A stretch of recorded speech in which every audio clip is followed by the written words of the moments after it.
जम्मू कश्मीर की खूबसूरत वादियों के बीच में रहने वाली 28 वर्ष की शीतल नाम की लड़की ने ये पूरी की पूरी सच्ची दुर्घटना की सच्ची कहानी हमें इंस्टाग्राम में लिख भेजी। शीतल जो कि जम्मू से थोड़ी ही दूरी के इलाके में एक खूबसूरत पहाड़ियों के बीच वाले छोटे से शहर में रहा करती थी।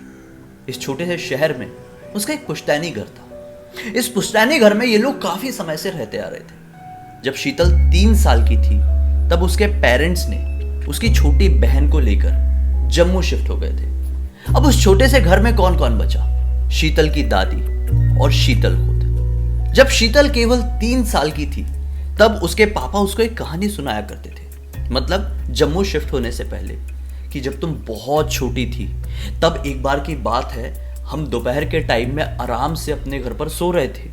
घर में ज्यादा रोशनी आने के स्कोप नहीं थे, इसलिए अगर खिड़कियां दरवाजे बंद कर दो तो पूरी तरह से अंधेरा छा जाता था। एक बार शीतल के डैड आराम से अपने घर पर सो रहे थे, सभी लोग आराम कर रहे थे, कि अचानक से उनके अंडर आर्म में कुछ ऐसे बाल जैसे फील हुए, मतलब जैसे कि कोई बाल लाकर टच कर रहे ढेर सारे। वो बहुत ज्यादा हैरान हुए और झटके से उनकी नींद खुली। जैसी नींद खुली तो वो देखना चाह रहे थे ये कुछ है क्या आसपास। एकदम डार्क पिच ब्लैक नहीं था उनके रूम में, हल्की हल्की तो रोशनी दिखती ही थी क्योंकि दोपहर का टाइम था। अचानक से वो करवट बदलते हैं, उनकी नजर पड़ती अपनी वाइफ की तरफ, यानी शीतल की मॉम की तरफ। वो ये पाते हैं कि शीतल की मॉम की तरफ एक काले से साए का एक बड़ा सा अजीबो गरीब हाथ उनकी तरफ बढ़ रहा है। इस अजीबो गरीब हाथ के बहुत सारे बाल थे। ये घबरा गए और जोर से चीख दिए। तुरंत अपनी पत्नी को उठाए। उनकी इस चीख से सभी लोग उठ गए थे। शीतल भी बहुत छोटी थी, वो भी उठकर रोने लगी थी। अब इस तरह की घटना उनके घर में बहुत ज्यादा आम हो चुकी थी। आए दिन किसी की मौजूदगी फील होती थी। कभी ऐसा लगता था कि हम सामने वाले कमरे में बैठे तो अंदर वाला जो छोटा कमरा था जहां पर ये लोग सामान रखा करते थे, वहां पर कोई बैठा है, कूद रहा है, नाच रहा है, इस तरह की फीलिंग आती थी। आए दिन शीतल की मॉम की बहुत ज्यादा तबीयत खराब हो जाती थी। ना जाने क्यों इनकी तबीयत ठीक ही नहीं रह रही थी। लगातार वजन गिरे जा रहा था और बहुत खराब हालत हो चुकी थी। एक दिन शीतल के डैड ने एक जानकार आदमी को बुलाया। उस जानकार आदमी ने बताया कि शीतल की मां के ऊपर काला जादू हुआ है, इसे जल्द से जल्द ठीक करवाओ। शीतल के डैड ने सही वक्त पर सही कदम उठाए और उनका इलाज करवा दिया गया। झाड़ फूक हुई और इस तरह की भूतिया एक्टिविटी भी इनके घर पर पूरी तरह से बंद हो गई। अब कुछ साल बीत गए, शीतल के पेरेंट्स जम्मू शिफ्ट हो गए। शीतल भी थोड़ी बड़ी हो गई। अब शीतल की उम्र 8 साल की हो चुकी थी। 8 साल की उम्र में पहली बार वापस से शीतल को कुछ ऐसा भूतिया एक्टिविटी फील हुई। घर पे जब वो और उसकी दादी थी, दादी बाहर बैठकर कुछ काम कर रही थी। दादी कहती है कि भूख लगी है, अंदर से जो ग्लास और बर्तन है वो लेकर आ जा, हम लोग यहाँ पर बैठ के खाना खा लेते हैं। शीतल भी छोटी सी थी, हाइट थोड़ी कम थी।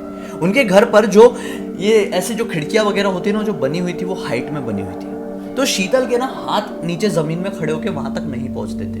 मैं ये अंदर वाले कमरे की बात कर रहा हूँ, जो रूम डार्क रहता था, जहाँ पे ये लोग सोते नहीं थे, जहाँ पे खाने पीने का सामान रहता था। अब क्या होता है, शीतल को वहां तक पहुंचने के लिए जहां पर बर्तन रखे रहते थे, एक बेड के ऊपर चढ़ना पड़ता था और फिर बर्तन निकालना पड़ता था, और वो बर्तन निकाल के अपनी दादी के पास जाती थी। उसका डेली का रूटीन था जब भी खाना खाने का इनकी प्लानिंग होती थी। तो आज भी दादी ने बोली चल खाना खा लेते हैं, रात का वक्त हो गया है। अब क्या होता है, शीतल भी उस कमरे की तरफ बढ़ने लगती है, लेकिन जैसे ही शीतल उस कमरे के अंदर कदम रखती है, मन में एक अजीब सा डर आ जाता है। शीतल बचपन से ही उस कमरे में जाने से काफी ज्यादा डरती थी, क्योंकि उसने अपने पापा के मुंह से उस कमरे को लेकर, उस घर को लेकर ढेर सारी कहानियां सुनी रखी थी, जो मैंने अभी आप लोगों को बताया। इस तरह की और भी कहानियां। शीतल घबरा रही थी। सोची ये कमरा इतना ज्यादा डार्क है ना, मैं आज पता नहीं बहुत ज्यादा डर रही हूं। मैं एक दिया लेकर अंदर जाती हूँ। पता नहीं पहली बार शीतल को इतना ज्यादा डर लगा था उस कमरे में जाने से कि उसे एक दिया जलाना पड़ा। वो एक दिया जलाती है और आगे की तरफ बढ़ जाती है उस कमरे में। जैसे उस कमरे के अंदर पहला कदम रखती है, अचानक से पता नहीं क्यों पसीना पसीना हो जाती है, घबराहट के कारण शायद कह लो, जबकि वहां पर तो अच्छी खासी ठंड पड़ती थी। अब शीतल जाती है, उसे दिखाई दे रहा था सामने वो ग्लास और बर्तनों का सेट रखे हुए, लेकिन उस तक उसे चढ़ने के लिए एक बेड की जरूरत थी, जो पास में ही बेड हमेशा रखा रहता था। वो लाइट को जो उसके हाथ में दिया था मतलब साइड में रखती है। एक ड्रम रखा हुआ था जहां पे वो चावल रखते थे उस ड्रम में, वो ड्रम के ऊपर उस दिए को रख देती है और उस बेड के ऊपर चढ़ने लगती है। वो सामान उठाती ही है कि अचानक से उसको जोर से पीठ में एक थप्पड़ पड़ता है। घबरा जाती है, पलटकर देखती है कि ये क्या था, उसे समझ में नहीं आता है। अचानक से वो जब कुछ समझने की कोशिश कर ही रही थी कि वो जो दिया था वो जुप से बुझ जाता है। ये सोचती है कि ये कैसे पॉसिबल हो सकता है। वो बर्तन वहीं छोड़ती है, डर तो चुकी थी, सोची वापस जाती हूं दिया जलाती हूं। वापस बाहर जाती है, दिया जला के अंदर एंटर करती है। फिर से वापस से जैसे ही वो अंदर एंटर करती है, पता नहीं कैसे तुरंत दिया बुझ जाता है, जैसे कि ना जाने कोई ये नहीं चाह रहा है कि आज रात में इस कमरे के अंदर आए। लेकिन फिर भी शीतल वापस जाती है, फिर दिया जलाती है और फिर अंदर एंटर करती है। इस बार दिया नहीं बुझता। इस बार वो सोचती है कि मैं लाइट ऑन कर लूंगी, क्योंकि वो लाइट पहले ऑन क्यों नहीं कर रही थी, क्योंकि जो लाइट की बटन्स थी वो और थोड़ी ज़्यादा हाइट पर थी, वहाँ पर उसकी हाइट जाती नहीं थी। अब वहाँ तक पहुँचने के लिए उसको वो ड्रम में चढ़ने की ज़रूरत थी जहाँ पर वो अपना दिया रख रही थी। तो वो दिया हाथ में लिए लिए ही एक हाथ की मदद से वो ड्रम में चढ़कर लाइट ऑन करने ही वाली थी कि अचानक से फिर से एक और जोर से थप्पड़ पड़ा, जिसकी वजह से शीतल पूरी ऊपर से नीचे तक हिल गई। गिरने ही वाली थी कि दौड़ के चिल्ला के बाहर भागती है और दादी को एक एक बात बता देती है। दादी सुनती है, कहती है यार ऐसा नहीं हो सकता, ये तुम्हें कोई वहम हुआ है, तुम मस्ती कर रही हो ना मेरे साथ। हालांकि दादी को एक एक बात पता थी, सारी सच्चाई पता थी। दादी ने भी वहां पर काफी सारी चीजें महसूस की थी, लेकिन बच्ची है, डर ना जाए, इसी वजह से ना जाने क्यों दादी उससे ये सब छुपाने की कोशिश कर रही थी, उसे नॉर्मलाइज करने की कोशिश कर रही थी। अब ऐसे करते करते कुछ और दिन बीत जाते हैं। एक रात अमावस की रात थी। शीतल थोड़ी सी और बड़ी हो गई थी, आराम कर रही थी, अपने बेड में सोई हुई थी कि अचानक से उसकी आंख खुलती है और आंख खुलते से वो ये पाती है कि उसके बिल्कुल ऊपर की तरफ एक लंबा चौड़ा जीव बैठा हुआ है जो काफी मोटा दिख रहा है। उसके शरीर में बहुत सारे बाल हैं। शीतल ने बचपन में ये बाल वाले राक्षस की कहानी अपने पापा से सुन रखी थी। ये सारी चीजों को याद करके और उस अजीब से जीव को अपने ऊपर बैठा देखकर ये पूरी तरह से कांप जाती है।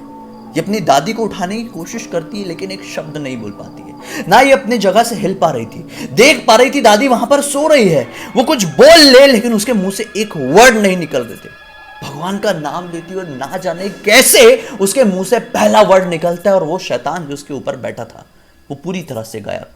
शीतल के साथ ये क्या हुआ उसे बिल्कुल समझ में नहीं आया। ये उसने जिंदगी में पहली बार एक्सपीरियंस की थी। रात का वक्त था, घनी रात, बाहर जोर जोर से कुत्ते रो रहे थे, बिजली चमक रही थी। शीतल घबरा कर तुरंत दादी के पास जाती है, दादी को हिलाकर उठाती है। दादी जैसे ही उठी, दादी की आंखों से भी आंसू बह रहे थे, दादी भी पसीना पसीना थी, दादी भी बेहद घबराई हुई दिख रही थी। दादी ने बोली कि अच्छा हुआ बेटा तूने मुझे उठा दिया, वरना वो शैतान ना जाने मेरे साथ क्या कर देता।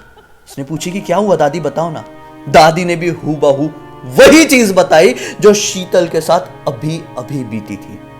दादी ने अपने ऊपर शैतान को नहीं देखा, दादी ने देखा कि शीतल के ऊपर ही वो शैतान बैठा हुआ और शीतल को मारने की कोशिश कर रहा है। ये सपना शीतल की दादी के लिए बहुत ही ज्यादा डरावना था, क्योंकि एक सपने की तरह नहीं एक सच्चाई की तरह लग रहा था। क्या पता कहीं ये सच्चाई तो नहीं थी। खैर, क्योंकि जो शीतल को दिखाई दिया था वही दादी को भी दिखाई दिया था। ये दोनों बहुत ज्यादा घबरा गए। इन लोगों ने कोशिश की कि हम जम्मू जाके कुछ दिन रहें अपने फैमिली वालों के साथ। ये लोग वहां पर जाते हैं, कुछ दिन बिताते हैं और फिर ना जाने क्यों दादी की वापस से इच्छा करने लगती है कि मैं अपने उस गांव के उस घर में जाऊंगी। सभी लोग दादी के साथ वहां पर आते हैं और ना जाने कैसे कुछ ही दिनों बाद दादी की मृत्यु हो जाती है। अब उसके बाद से लेकर आज तक काफी साल बीत चुके हैं। शीतल उस अंधेरे कमरे में जाने से बहुत ज्यादा घबराती है। ना जाने क्यों उसे ऐसा फील होता है कि जब भी मैं इस कमरे के अंदर कदम रखूंगी वही बालों वाला शैतान मेरे सामने आकर साक्षात खड़ा हो जाएगा और उसके बाद ना जाने मेरे साथ क्या होगा। दोस्तों, इस तरह के जो डर होते हैं ये हमारे एक बार जहन में बैठ जाते हैं तो चाहे 50 साल क्यों ना बीत जाए वो रहेंगे ही मन में। इस तरह के डर को खत्म करने का कोई इलाज नहीं होता। लेकिन सोचने वाली बात यह है इस कहानी में कि वो चीज था क्या? क्या वो सपना था? अगर वो सपना था तो दो लोगों को सपना सेम कैसे आया? और अगर वो सच्चाई थी तो ये किस तरह की सच्चाई थी? कैसा जीव, कैसा राक्षस है, कैसा शैतान रहा होगा वो। शीतल के मन में आज भी ये चीज़ें आती है, कहीं मेरी दादी की भी आत्मा कहीं इसी तरह से हमारे इस घर में तो नहीं भटकती है। क्योंकि ऐसा होता है, बहुत सारी आत्माएं होती हैं जो इंसान के मरने के बाद एक जिस अलग जगह पे, बहुत सारी आत्माएं एक तो छुट्टा घूमने वाली होती है और एक जो कहीं ना कहीं फंसी रहती हैं, तो वहाँ पे हो सकता है कि उसके दादी भी शायद वहाँ पे फंसी हो।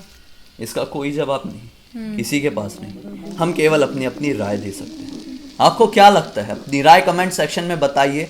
शीतल भी ये ज़रूर वीडियो देख रही होगी। कमेंट सेक्शन पढ़कर शायद शीतल के मन में एक शांति है।